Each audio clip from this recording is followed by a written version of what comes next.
Russian President Vladimir Putin on Tuesday accused the West of ignoring Moscow's security concerns and of using Ukraine as a tool to contain Russia, though he said he hoped a solution could be found to end spiraling tensions. Putin said the Kremlin was studying a response from Washington and NATO to Moscow's security demands, but that it had been far from adequate. They were his first public remarks for weeks on the crisis, which has been fueled by fears of a Russian invasion of Ukraine. Tensions between Russia and the West have reached levels not seen since the end of the Cold War, as Moscow has massed more than 100,000 troops near its borders with Ukraine. Western leaders have accused Moscow of preparing an invasion of its pro-Western neighbor and warned of severe consequences if it invades. Guinea-Bissau's president on Tuesday said he survived heavy fire for 5 hours during an attempted coup, which he claimed killed or injured many people in the unstable West African country. He told reporters he faced, quote, sustained fire from heavy arms for 5 hours with a military advisor, minister, and 2 bodyguards in the capital Bissau during a plot to, quote, kill the president of the republic and the entire cabinet. He said, quote, the attackers could have spoken to me before these bloody events that have seriously injured many and claimed lives. Coup-prone Guinea-Bissau struggles with a reputation for corruption and drug smuggling, and the president alluded to such activity. The former Portuguese colony is an impoverished coastal state of around 2 million people lying south of Senegal. Disaster hit Tonga will go into lockdown Wednesday evening after the Pacific Island nation reported 2 port workers who had been helping distribute international aid had become infected with the coronavirus. The urgent announcement by the country's prime minister appeared to confirm fears among Tongan officials that the aid pouring in following a devastating volcanic eruption and tsunami last month could also usher in COVID-19 to a nation that had previously been living virus-free.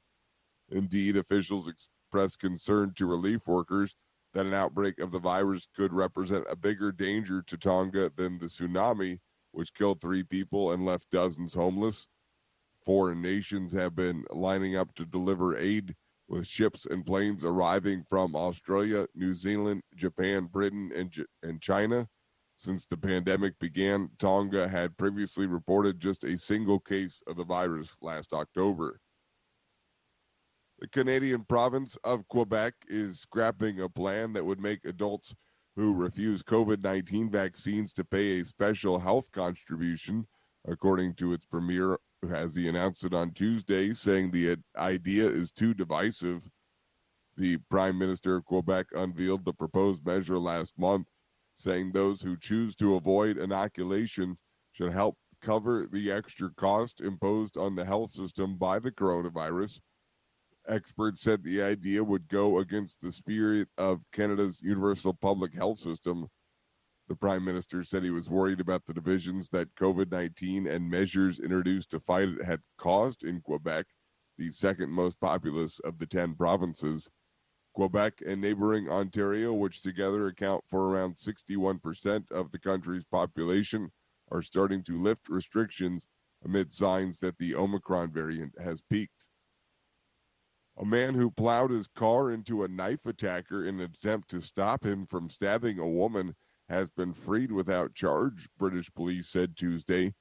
More than 75,000 people had signed a petition urging police not to charge the driver, who was arrested for allegedly knocking down a knife attacker, calling him a hero and saying he, quote, shouldn't be charged with murder. The 26-year-old was detained on January 24th in northwest London after a man stabbed his ex-wife in broad daylight on a busy street. Shocked bystanders had tried unsuccessfully to stop the man from attacking until he was struck by a car. Both the man and the woman were pronounced dead at the scene.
Hi, thank you for watching.